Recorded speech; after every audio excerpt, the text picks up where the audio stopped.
It was a terrific meeting and conversation.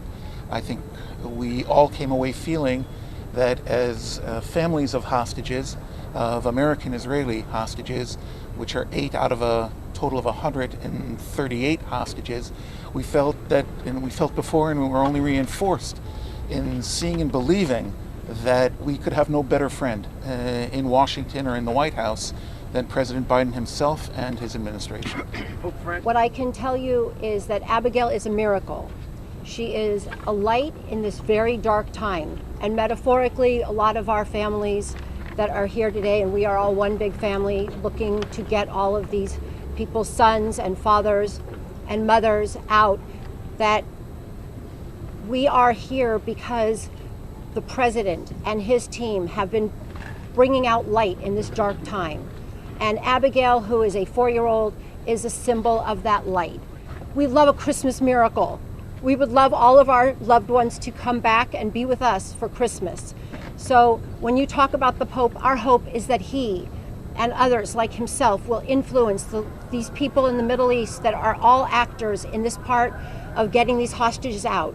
Since a day or two after the massacre on October 7th and the mass hostage taking by Hamas, we all began to be contacted by representatives of the United States government, the embassy in Israel, State Department, Secretary Blinken, and within just a few short days, President Biden was on a video call with us.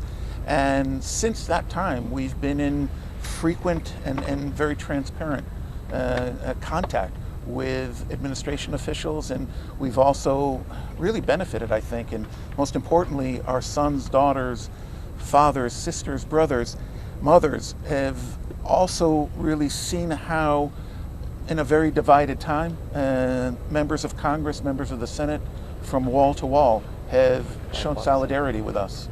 Well, as I said before, we're going to keep the private conversations private. What we do know, and we've seen that the U.S. administration, from the previous round of negotiations and hostage release, the U.S. administration is completely committed to getting the hostages out, the 8 Americans who remain there, and the other nearly 130. We have no doubt about that. And today's meeting with President Biden and Secretary Blinken only reinforced that, and that they are willing and ready to do all that they possibly can by any number of means to get the hostages home. And also not just to talk about them as hostages, but to talk about them as people. And that is what the President and Secretary Blinken understand, is that they're just not numbers and they're just not faces. They are sons. They are sons, they are grandparents, they are mothers.